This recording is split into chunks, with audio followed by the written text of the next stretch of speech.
Bitcoin ist deine Chance, oder? In diesem Video geht es um Bitcoin und warum es aus meiner Sicht unabdingbar ist, Bitcoins und andere Kryptowährungen in seinem Portfolio zu haben.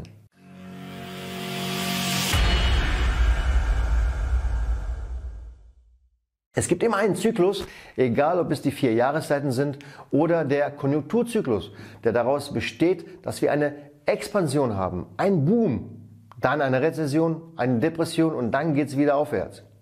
Und auch bei Geld sehen wir seit jeher genau diese Zyklen. Egal, ob es bei den Griechen, bei den Römern, den Osmanen war, man sieht es auch in der Neuzeit. Es beginnt immer mit dem wertgedeckten Geld, mit dem wertgedeckten Geldsystem und endet mit der Währung, an die man einfach nicht mehr glaubt, oder wo man das Vertrauen verliert. Aber ein stabiles und geldgedecktes Geldsystem ist das Fundament für eine funktionierende Gesellschaft und sorgt für Vertrauen der Menschen in das System.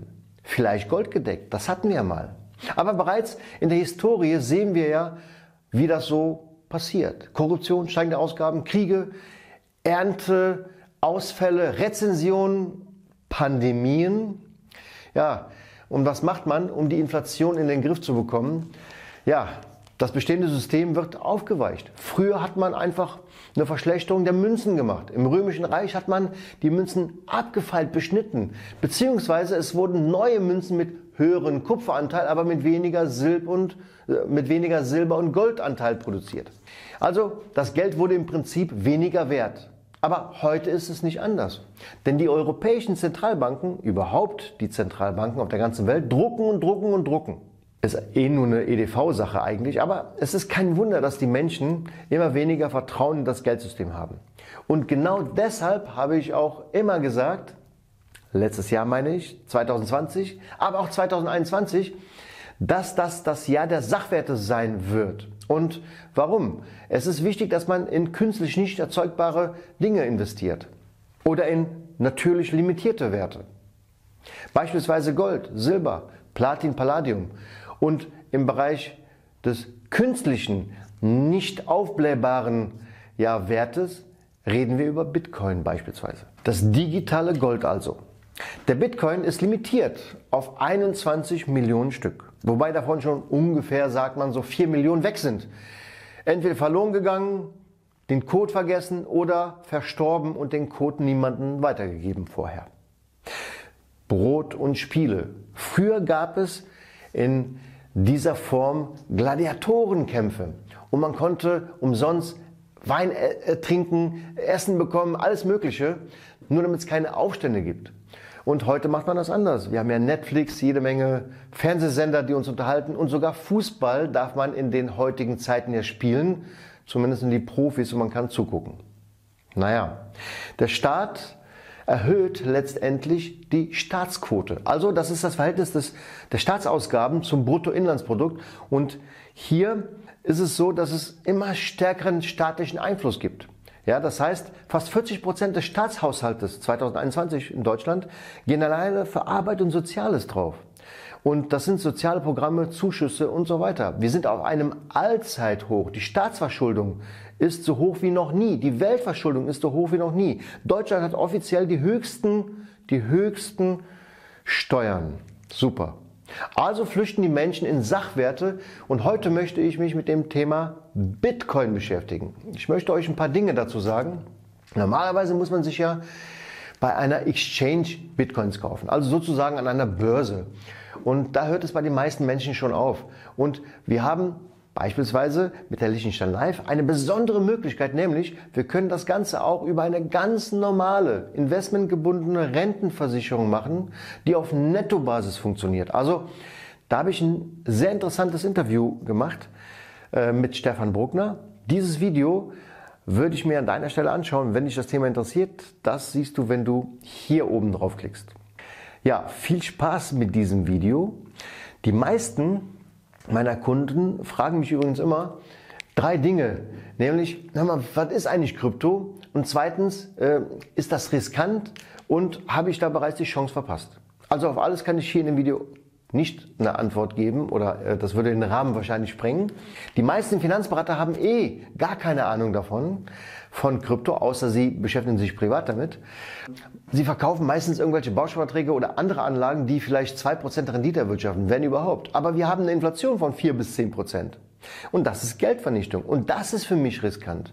Und wenn du jetzt denkst, Moment, wieso sagt der Inflation 4 bis 10%? Die ist doch viel niedriger. Na, das stimmt nicht. Das gaukelt man uns vor. Denn schau dir doch mal, den Warenkorb an. Was ist da drin? Schau dir mal an, wie die Energiepreise gestiegen sind. Zweistellig. Und man erzählt uns irgendwas von 2 bis 3% Inflation. Das stimmt nicht. Krypto ist damit eine der wenigen Möglichkeiten, wie du eine super tolle Rendite erzielen kannst. Das Video ersetzt keine Beratung, ist nur meine Meinung. Das als Disclaimer sozusagen. Und ich darf es vorwegnehmen, ich bin nicht der Meinung, dass du es verpasst hast, sondern ich glaube, dass sich da noch einiges tun wird. Und Experten sagen ja sogar, dass der Bitcoin-Preis im Jahre 2030 bei 1 Million Euro sein wird. Und in diesem Chart hier hinter mir siehst du sehr gut, was bei jedem Zyklus des Bitcoins, beim Halving und so weiter passiert. Da ist sogar noch eine Menge mehr Musik drin, glaube ich, noch eine Menge Luft nach oben. Aus meiner Sicht ist Bitcoin die größte Investmentchance unserer Lebzeit. China ist ja auch abgekehrt von dem anfänglichen Verbot hin zur Meinung, dass Bitcoin ein sehr, sehr gutes, werthaltiges Investment ist, aber kein Zahlungsmittel. Ist ja schon mal was. Meistens ist das Thema Bitcoin in den Negativschlagzeilen verknüpft. Also da redet man über intransparent, aber das ist totaler Quatsch. Das ist genau das Gegenteil ist der Fall. Verbrecher und so weiter, die bezahlen mit Dollar, anderen Fiat-Währungen, Euro und so weiter, aber Bitcoin ist eben ganz im Gegenteil total transparent, aber das wird eben anders kommuniziert. Also der Bitcoin ist Ende 2008 entstanden, beziehungsweise Anfang 2009 dann das erste Mal und angeblich hat ihn erfunden ein gewisser Herr Satoshi Nakamoto. Und wenn du keinen ganzen Bitcoin hast, dann kannst du dir ganz viele Satoshis holen. Das ist nämlich so etwas wie der Cent beim Euro. Und das siehst du hier, 0,00001 Bitcoins sind eben ein Satoshi und 100 Millionen Satoshis sind ein Bitcoin. 2008, also in der Finanzkrise, ist der Bitcoin entstanden. Sozusagen, die Finanzkrisen kommen immer wieder als Antwort darauf, auf diese ungedeckten Geldsysteme mit fataler Geldpolitik. Das ist wahrscheinlich einer der Gründe, warum das Ganze erfunden wurde und es ist genial.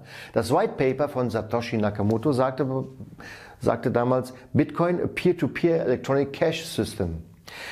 Der Bitcoin hat rasante Auf- und Abs, schwindelerregende Höhen schon erlebt und ist unglaublich in der Wertentwicklung. Ja, wir haben ja eben schon gesehen, wo es hingegangen ist bis heute. Und es ist aus meiner Sicht, es ist sogar die erfolgreichste Investmentchance, die wir ever hatten. Das sieht man auch in der Wertentwicklung. Spätestens als Michael Saylor oder Elon Musk in den Bitcoin gegangen sind, ist Bitcoin aus den Kinderschuhen und in aller Munde sozusagen gewesen als guter, mündelsicherer Wertspeicher. Michael Saylor, Gründer und Vorstand von MicroStrategy, hat bereits mehrere 100 Millionen in Bitcoin investiert. Und Tesla-Gründer Elon Musk hat 1,5 Milliarden Dollar investiert in Bitcoin. Und interessant ist, was Michael Saylor sagt. Er sagt, jeder Investor läuft Gefahr, sein Vermögen durch die große Geldinflation zu verlieren. Wir alle brauchen einen Wertspeicher, der nicht auf Fiat-Geld beruht.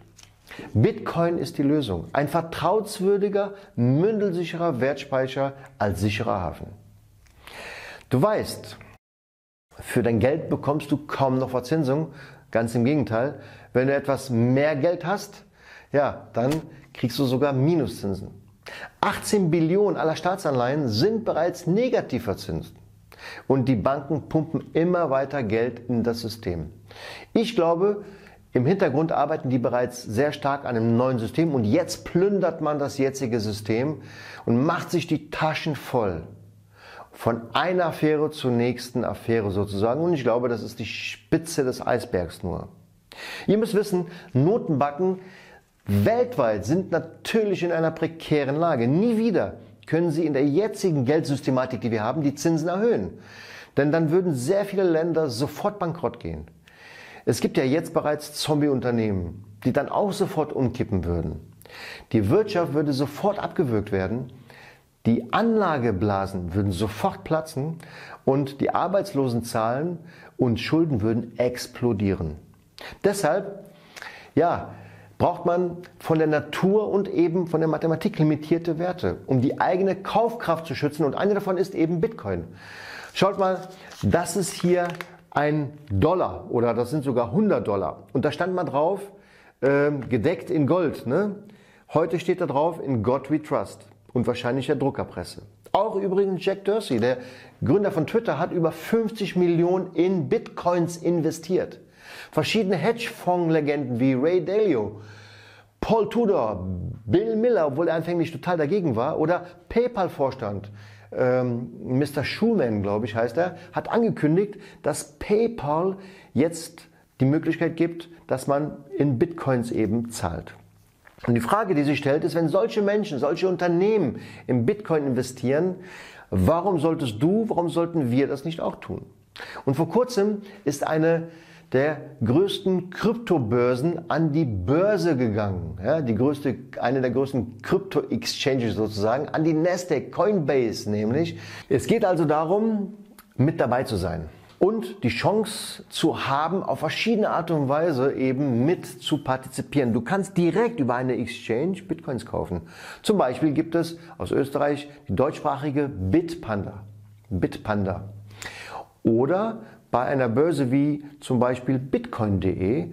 Es gibt noch eine Menge anderer Exchanges, das sind nur mal ein paar, die ich genannt habe. Du kannst aber auch in ETFs investieren, die dann eben ja, in Bitcoin investieren.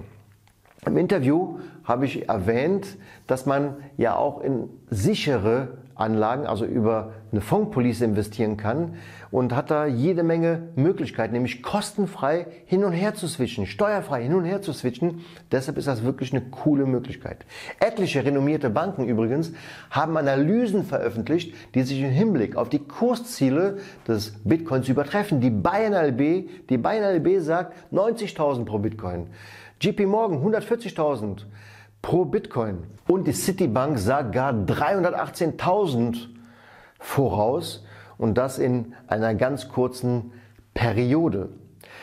Ich glaube, dass es noch richtig abgehen wird und es gibt bereits Millionäre auf dieser Welt, die keinen Bitcoin haben. Ja, nicht jeder Millionär hat einen Bitcoin. Es gibt mehr Millionäre, als es Bitcoins gibt.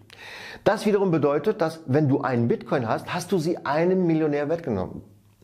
Ich tue mich immer schwer zu prognostizieren, ja, aber ich gehe sehr stark davon aus, wir haben jetzt April 2021, dass wir bis Ende des Jahres einen Kurs von rund $100.000 haben werden beim Bitcoin.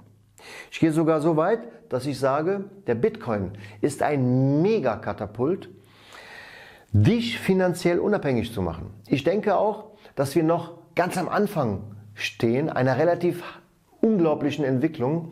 Es ist die größte Investmentchance aller Zeiten zu unserer Lebzeit. Und wir haben die Möglichkeit, das mit monatlichen Sparraten in der Police zu integrieren. Du musst dich nicht in eine Exchange anmelden, wo du möglicherweise dein Geld verlieren kannst. Das geht ganz seriös mit einer Police, die vom Bundesaufsichtsamt für Finanzdienstleistungsaufsicht also zugelassen ist, die top geratet ist, total überschaubare Kosten hat. Und ich bin wirklich total begeistert von dieser einzigartigen Chance, die wir haben und natürlich dem Alleinstellungsmerkmal, den mein Unternehmen diesbezüglich hat. Erkundige dich, mach dich schlau, schau dir YouTube-Videos an, hol dir Bücher zu diesem Thema, aber verpass die Chance, nicht mit dabei zu sein. Ich werde noch weitere Videos zu diesem Thema machen. Wenn dir dieses Video gefallen hat, abonniere uns und kommentiere, gib uns einen Daumen hoch. Damit hilfst du uns natürlich auch größer zu werden. Ganz wichtig ist, wenn du bestimmte andere Themen haben willst, dann schreib sie in die Kommentare oder gib uns Feedback. Die Kontaktdaten siehst du in der Videobeschreibung.